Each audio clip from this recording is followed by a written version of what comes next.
Hello and welcome friends to our YouTube channel. आज हम लोग प्रीवियस ईयर क्वेश्चन पेपर आप लोगों के लिए लेके आए हैं जो कि है 2019 का। और आज जो सेक्शन है वो है बाल विकास का। ठीक है फ्रेंड्स, तो स्टार्ट करते हैं हमारा आज का वीडियो। स्टार्ट करने से पहले अगर आप इस चैनल पर नए हैं तो चैनल को सब्सक्राइब कीजिए, बेल आइकन दबाएं जिससे कि आने वाले वीडियो की नोटिफिकेशन आप लोगों को मिलती रहेगी।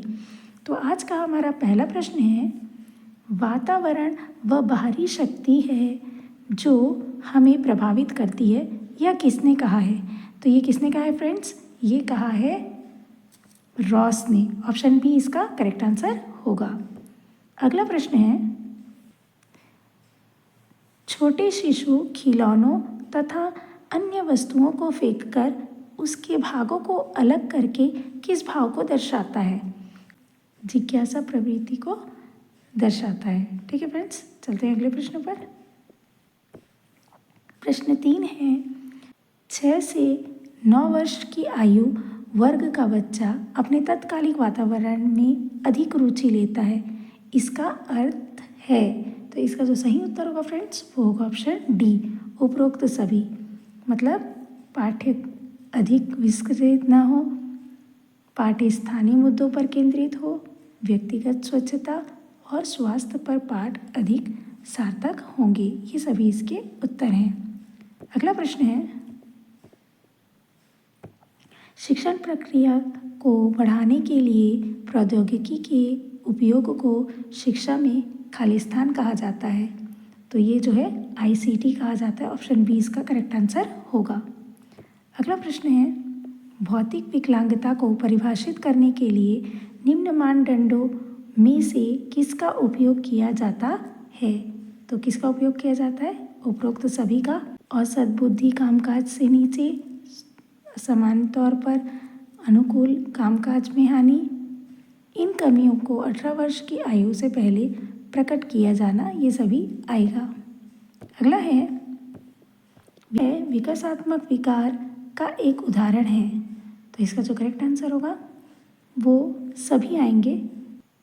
ADHD, डिस्लेक्सिया, मानसिक मंदता और ऑटिस्टिक्स, ये सभी आएंगे फ्रेंड्स। तो ये जो है ये व्यापम ने विलोपित कर दिया था। अगला प्रश्न है, अभिप्रेरणा के लिए विद्यार्थियों को प्रशंसा की जानी चाहिए। अभिप्रेरणा के लिए विद्यार्थियों की प्रशंसा की जानी चाहिए। तो इसका जो सही उत्तर होगा वो होगा ऑप्शन सी, लोगों के बीच में। अगला प्रश्न है, लोगोस का अर्थ है ज्ञान, तो साइकी का अर्थ क्या होगा फ्रेंड्स? देखिए, अंतः मन भी होता है और चित्त भी होता है, तो ये दोनों हो सकते हैं फ्रेंड्स इसके आंसर। इसको भी जो है व्यापम ने विलोपित कर दिया था, तो इसका आंसर नहीं है। चलिए अगला प्रश्न है, शिक्षा में प्रजातिकरण दृष्टिकोण का अर्थ है। तो इसका जो सही उत्तर होगा वो होगा ऑप्शन ए, सामान्य शैक्षिक अवसर। अगला है, डींग हाँकना। तो इसका जो सही उत्तर होगा वो होगा ऑप्शन बी, क्षतिपूर्ति इसका करेक्ट आंसर होगा। अगला प्रश्न है, व्यवहार के विकास के संबंध में क्या सही नहीं है? यह शीर्ष पूछक और समीप से दूर की दिशा में बढ़ता है, ये इसका करेक्ट आंसर होगा। अगला प्रश्न है, मुख्य धारा का अर्थ है। तो इसका जो सही उत्तर हो जाएगा वो होगा ऑप्शन डी, उपरोक्त सभी। मतलब कम से कम प्रतिबंधक परिस्थितियों में प्रत्येक विद्यार्थियों को उपयुक्त शिक्षा देना, अधिगम या समयोजन से संबंधित समस्याओं वाले बालकों के लिए वैकल्पिक व्यवस्था करना, विशिष्ट बालकों की शैक्षिक आवश्यकताओं पर ध्यान आकर्षण। अगला प्रश्न है, छात्र केंद्रित शिक्षा के मुख्य सिद्धांत है। इसका सही आंसर हो जाएगा दोनों, करके सीखना और जी के सीखना दोनों आएंगे। अगला प्रश्न है, अधिगम के रूप में आंकलन CCE का महत्वपूर्ण अवयव है, क्योंकि इसका जो करेक्ट आंसर होगा फ्रेंड्स वो होगा ऑप्शन सी, 1 और 2 दोनों। अधिगम कौशलों को सीखने में मदद करता है और दूसरा जीवन पर्यंत अधिगम की क्षमताओं का विकास करता है, ये दोनों आएंगे। अगला प्रश्न है, शिक्षा हेतु समान विधियों की आवश्यकता होती है जो कि मुख्यतः केंद्रित होती है। तो इसका जो करेक्ट आंसर होगा ऑप्शन ए, व्यवस्थित निरीक्षण विधि। अगला प्रश्न है, सीखने की अक्षमता में गणितीय विकार का नाम है।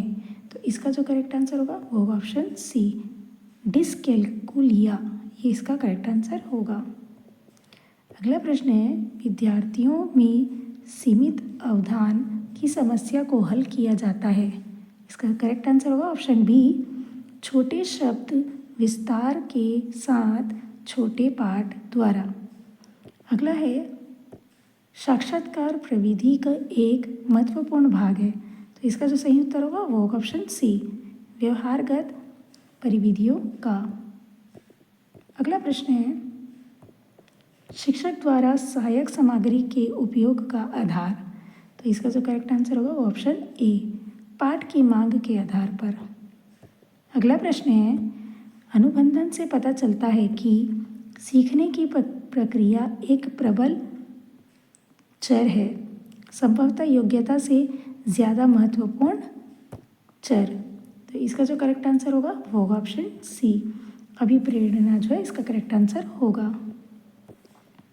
अगला प्रश्न है, 6 से 9 वर्ष की आयु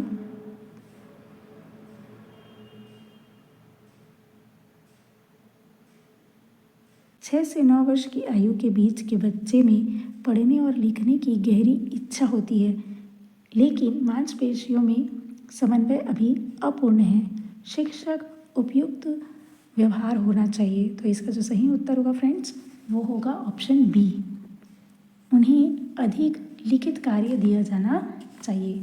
अगला प्रश्न है, अधिगम को पुरस्कृत करने के स्थान पर पारितोषिक होना चाहिए, यह विचार दिया है। तो ये विचार किसने दिया है? ब्रूनर ने। ऑप्शन बी इसका करेक्ट आंसर होगा। अगला प्रश्न है, दंड से बचने के लिए एक किशोर सतर्क होता है। तो इसका जो करेक्ट आंसर होगा वो होगा ऑप्शन ए, अपने व्यवहार में। अगला प्रश्न है, विशिष्ट बालक की सर्वाधिक उपयुक्त परिभाषा है। तो इसका जो सही उत्तर होगा वो होगा ऑप्शन डी, वह जो सामान्य बालकों की तुलना में मानसिक, शारीरिक और सामाजिक गुणों में विचलन प्रदर्शित करता है। अगला प्रश्न है, सीखना संज्ञानात्मक विकास पर निर्भर करता है। इसका करेक्ट आंसर होगा ऑप्शन ए, हमेशा। अगला है, धीमी गति से सीखने वाले बालक को खालिस्तान प्रकार की शिक्षा की आवश्यकता होती है। इसका जो करेक्ट आंसर होगा वो होगा ऑप्शन सी, समावेशी शिक्षा। अगला प्रश्न है, शिक्षण शास्त्र का अध्ययन है। तो ये किसका अध्ययन है फ्रेंड्स? ऑप्शन डी इसका करेक्ट आंसर होगा, शिक्षण विधियों का। अगला प्रश्न है, निम्नलिखित में से कौन एक विशिष्ट अधिगम क्षमता निम्नलिखित में से कौन एक विशिष्ट अधिगम अक्षमता का उदाहरण है? इसका जो करेक्ट आंसर होगा वो होगा ऑप्शन बी, डिसलेक्सिया। अगला प्रश्न है, बच्चों का स्वभाव इस प्रकार होता है। तो इसका करेक्ट आंसर नकल करना। अगला है, अनुसंधान से पता चलता है कि हमारी पढ़ाई का खालिस्तान दृश्य और श्रवण अंगों के माध्यम से ग्रहण किया जाता है। तो इसका जो सही उत्तर होगा वो होगा ऑप्शन डी, 95% मतलब 95% इसका सही उत्तर होगा। ठीक है फ्रेंड्स, तो ये थे बाल विकास के प्रश्न जो 2019 में पूछे गए हैं। नेक्स्ट वीडियो हम आपको 2023 के संग्रहण को बताएंगे। ठीक है फ्रेंड्स, आज के लिए इतना ही। Thanks for watching.